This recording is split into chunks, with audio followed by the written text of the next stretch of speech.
How do you know you may have sleep problems? And what can you do to make your sleep better? So I received this book from Dr. Zhang. He lists out some self-check points to help you determine whether you need to visit a sleep doctor. Also, he summarized 7 strategies to help us optimize our sleep, make it better. So I want to summarize some main takeaway points so far I'm getting from it. And there's going to be a video clip of him explaining what the 7 strategies are exactly.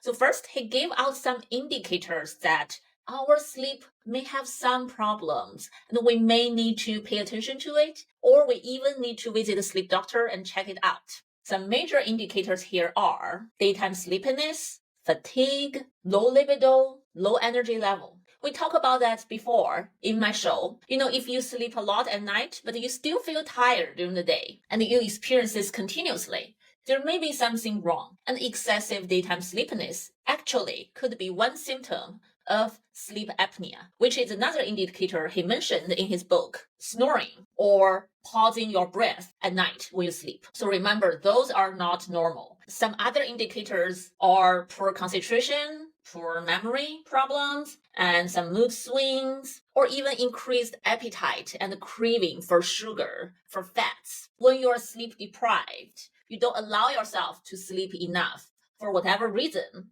then our body will feel more hungry, especially hungry for unhealthy food. So in this book, he also includes very interesting chapter about sleep and sexual health, which is very rare to find among medical doctors. When they write a book, they would talk about sexual health. So I'm really excited about this chapter because, as you may know, my 2 clinical specialties are behavioral sleep medicine and sexual medicine. So I think he summarized it very well. Talk about different research, how that help us understand when we don't get enough sleep, we actually tend to have less sex for a lot of reasons.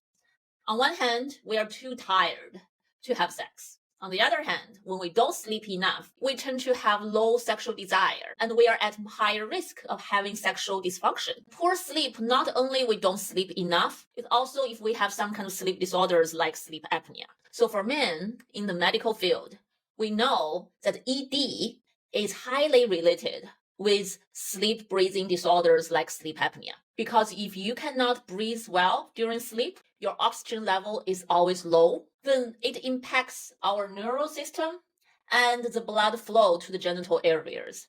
And of course, it can be hard for men to function. It's similar for women too, it's just less obvious. What's worse is for men with ED, they tend to have other issues in life, no matter mood issues and also financial difficulties, because ED really destroys men's self-confidence and destroys relationship with partners. So a lot of women report when their partners have ED, their sexual satisfaction is much lower. The good news is if you really are diagnosed with sleep apnea and you decide to use a treatment like CPAP machine, that can help boost your sexual function dramatically. So in his book chapter, he actually recommends people to consider check out sleep disorders when they experience sexual dysfunction, which I think it totally makes sense. So let's listen to Dr. Zhang, how he explains these 7 strategies with the acronym SLEEP NOW. SLEEPNOW.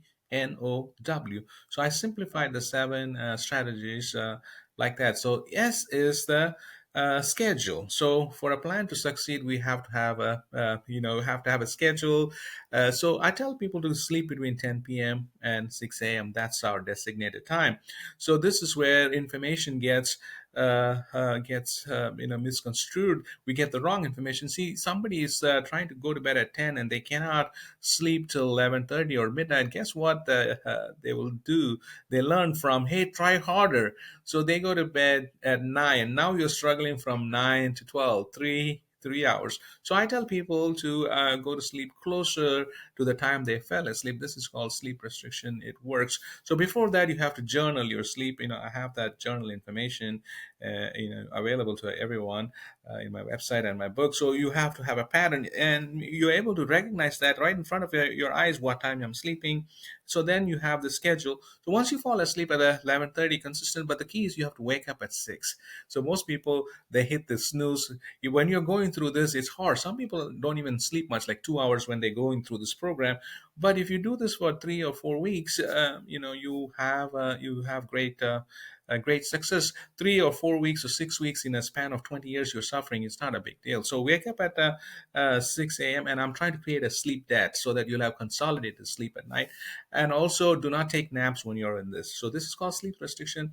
It works great in all people except if you have like psychological problems like bipolar depression and those kind of problems. You have to sleep there. You can't be restricting your sleep. The next is, and the acronym is L. Low light, low noise, low temperature. Melatonin, the word mela is darkness. It's only secreted at low temperature and then when there's darkness. But what we have all these lights. So keep the bedroom cold between 65 to 70 and also dark. Keep, surrounding noises much better. I like background noises. That's okay, but I'm talking close to the, train stations and but big tracks. Wonder why we never sleep close to a noisy environment. That's the reason why. And also, we don't sleep well in temperate. When you take the big vacation, tropical place, we don't sleep well because of the heat. So next is my big and favorite thing. It's called no to electronics in bed. Electronics, the use of social media, and it's just from the psychological aspect, and most importantly, the light from the phone. See what happens after COVID. We started working from home, and from the home we started working in our bedroom. So what happens when you use any of your tablets, computers, phone? There's no ambient light in the bedroom, and the light from the phone is or the device is amplified, sending signal to the brain saying, "Hey, it's still daytime." Remember the melatonin doesn't secrete, and then you're struggling and you're in a vicious cycle. So I tell people to plug off your phone at least 1 hour. I'm at 3 hours. I'm off my phone by 7 p.m. But at least 30 minutes prior, don't use your phone. Give it a rest. Okay, so this is very, very important. This is all in preparation. The next is SLEE, exercise at least 4 hours prior to going to sleep, because exercise releases temperature and also endorphins. Those are not conducive for sleep. If you have to exercise, the ideal time will be the morning, but if you have to exercise in the evening, make sure you exercise at least 4 hours prior. And then we are coming to a P, power off your mind. You can't go to power off your mind until you don't have access to the stresses like your phone, the light, the schedule. So now you are laying in bed, you've prepared already, you calmed your body down, you don't have access to the phones and the stimulation. So I teach two techniques here. These are all my own techniques. This is called vivid imagination. So I don't want reality in your bed. I want to be the producer of an abstract. Last night I was watching this movie about Dune. I only watched it half. Now I'm going to look more, and I'm the director. I'm the actor. I think what's going on. So the worries and all are reality. You leave it out, but in bed, you have to be, get into the abstract. So, and also that's that. And then the then other thing is yoga nidra. Nidra means nothingness. You just lay down with your palms up like a corpse, and then started thinking about focusing on different parts of the body. Start from your scalp and the facial muscles, the neck, abdomen, and all the way down. This is part of the cognitive behavioral therapy of insomnia. This is combined with nothingness. But remember, you're giving your mind a chance by not having those provoking materials and nuisance near you. And then next is no to worries. We all worry, but I tell people to take a designated time between 6 p.m. and 8 p.m. to worry about life and other things. But 8 p.m. you're preparing for your bed, not bringing your all the worries to the bedroom. So you're preparing all that, and then you're able to go through. And the last one is win. W is win by losing yourself into sleep, not having many rituals. It has to be a simple process. Remember, sleep is not an on off switch, it's a dimmer. You have to take it easy, you have to work it. So I think sleep has met its match in this hustle culture that we are in. That's where everything clashes. You can hustle your way into everything, but when you lay in bed, you can't hustle. You can't data mine. People are getting all this data. You can't do it. It is a 7 course meal. You have to have your salad, your wine, your hors d'oeuvres, and then come to the main meal. You can't just. So sleep now, SLEEPNOW, schedule, low light, low noise, low temperature, no to electronics, and then no to exercise 4 hours prior to going to bed.